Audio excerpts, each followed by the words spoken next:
ಎಲ್ಲರಿಗೂ ನಮಸ್ಕಾರ. ಹೇಗಿದ್ದೀರಲ್ಲ? ಅದ್ಭುತ ರುಚಿ ಚಾನಲ್ಗೆ ಸ್ವಾಗತ. ಇವತ್ತು ನಾನು ಏನು ಮಾಡ್ತಿದ್ದೀನಿ ಹೇಳಿ ನೋಡೋಣ. ಮ್ಯಾಂಗೋದಲ್ಲಿ ಒಂದು ರೆಸಿಪಿ, ಅದು ಏನು ಅಂತ ಫೈನಲಿ ನೀವೇ ಹೇಳಿ ಕಮೆಂಟ್ ಮಾಡಿ, ಓಕೆನಾ? ಸೊ ಫಸ್ಟು ಇಲ್ಲಿ ನಾನು ಒಂದು ತುಂಬ ಹಣ್ಣಾಗಿರೋದು ಅಲ್ಲ, ತುಂಬ ಹಸಿದು ಅಲ್ಲ, ಒಂದು ಮೀಡಿಯಮ್ ಆಗಿರುತ್ತಲ್ಲ ಆ ಥರ ಒಂದು ಎರಡು ಮಾವಿನ ಹಣ್ಣನ್ನು ತಗೋತಾ ಇದ್ದೀನಿ. ಸೊ ಅದನ್ನು ಪೀಸಸ್ ಆಗಿ ಕಟ್ ಮಾಡಿಕೊಂಡು ವಾಶ್ ಮಾಡಿಕೊಂಡು ಸೈಡಲ್ಲಿ ಇಟ್ಕೊಳ್ಳಿ, ಒಂದು ಬೌಲಲ್ಲಿ ಹಾಕ್ಕೊಂಡು. ಈಗ ಒಂದು ಚಿಕ್ಕ ಬಾಣಲಿ ಅಥವಾ ಪ್ಯಾನ್ನ ತೊಗೊಂಡು ಅದಕ್ಕೆ ಸಕ್ಕರೆ, ಉಪ್ಪು, ಖಾರದ ಪುಡಿ ಇದು ಮೂರನ್ನು ಹಾಕಿ ಸ್ವಲ್ಪ ರೋಸ್ಟ್ ಮಾಡಿಕೊಡಿ.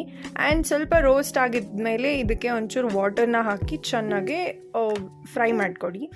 ಇವಾಗ ನಾನು ಒಂದು 4-5 ಪೀಸ್ ಬೆಳ್ಳುಳ್ಳಿನ ತೊಗೋತಾ ಇದ್ದೀನಿ. ಮಾವಿನಕಾಯಿಗೆ ಎಷ್ಟು ಬೇಕೋ ಅಷ್ಟು ತೊಗೊಡಿ. ಆ್ಯಂಡ್ ಇದಕ್ಕೆ ಕರಿಬೇವನ್ನ ಸ್ವಲ್ಪ ಹಾಕೋತಾ ಇದ್ದೀನಿ. ಆ್ಯಂಡ್ ಕರಿಬೇವು ಸ್ವಲ್ಪ ಹಾಕ್ಕೊಂಡು ಚೆನ್ನಾಗಿ ಪೇಸ್ಟ್ ಮಾಡ್ಕೊಳ್ಳಿ. ಸೊ ಮಿಕ್ಸಿದಲ್ಲಿ ಆದರೂ ಹಾಕ್ಕೋಬೋದು, ಬಟ್ ಈ ಥರ ಪೇಸ್ಟ್ ಮಾಡಿದಾಗ ಕಲ್ಲಲ್ಲಿ ತುಂಬ ಚೆನ್ನಾಗಿರುತ್ತೆ ಟೇಸ್ಟು. ಸೊ ಅದಕ್ಕೆ ನಾನು ಮಾಡ್ಕೋತಾ ಇದ್ದೀನಿ. ಆ್ಯಂಡ್ ಇದನ್ನು ಕೂಡ ಹಾಕಿ ಇನ್ನೊಂದು ಚೂರು ಲೈಟ್ ಸಿಮ್ಮಲ್ಲಿ ಇಟ್ಬಿಟ್ಟು ಇದನ್ನು ಚೆನ್ನಾಗಿ ಫ್ರೈ ಮಾಡಿಕೊಡಿ. ಆ್ಯಂಡ್ ಅದರಲ್ಲೂ ಈ ಟೈಮಲ್ಲಿ ಈ ಥರ ಒಂದು ಮಾವಿನಕಾಯಿ ರೆಸಿಪಿನ ನೀವು ತಿಂದರೆ ಹೇಳ್ತಾ ಇದ್ದೀನಿ, ಅದು ಈವ್ನಿಂಗ್ ಟೈಮ್ ಮಳೆ ಬೇರೆ ಬರ್ತಿದೆ, ಮಸ್ತಾಗಿದೆ. ಸೊ ಹೇಗೆ ಎಷ್ಟು ಚೆನ್ನಾಗಿರುತ್ತೆ ಅಂತ ನೀವೇ ಒಂದ್ಸತಿ ಟ್ರೈ ಮಾಡಿ ನೋಡಿ, ಗೊತ್ತಾಗುತ್ತೆ. ಆ್ಯಂಡ್ ಅದ್ಭುತ ರುಚಿ ಚಾನಲ್ಗೆ ಸಬ್ಸ್ಕ್ರೈಬ್ ಮಾಡೋದು ಮಾತ್ರ ಮರಿಬೇಡಿ.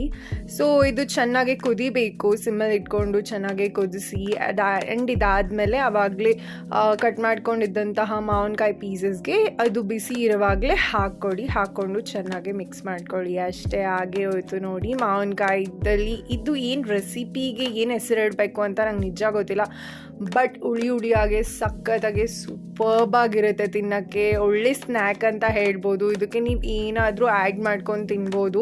ಆ್ಯಂಡ್ ನಾನಿಲ್ಲಿ ಸ್ವಲ್ಪ ಪ್ರೆಸೆಂಟೇಷನ್ಗೋಸ್ಕರ ಎಳ್ಳನ್ನು ಆ್ಯಡ್ ಮಾಡಿ ಮತ್ತು ಹನಿನ ಆ್ಯಡ್ ಮಾಡಿ ತೋರಿಸ್ತಾ ಇದ್ದೀನಿ. ನಿಮಗೆ ಸ್ವೀಟ್ ತಿನ್ನೋಕ್ಕೆ ಇಷ್ಟ ಇಲ್ಲ ಅಂತ ಅಂದರೆ ಹನಿ ಸ್ಕಿಪ್ ಮಾಡ್ಕೋಬೋದು, ಬಟ್ ಆವಾಗಲೇ ಹಾಕಿರೋ 3 ಇಂಗ್ರೀಡಿಯೆಂಟ್ಸ್ ಸ್ಕಿಪ್ ಮಾಡಬೇಡಿ ಅಷ್ಟೇ. ಬಟ್ ಎಳ್ಳು, ಹನಿ 2 ಸ್ಕಿಪ್ ಮಾಡ್ಕೊಂಡು ತಿನ್ಬೋದು.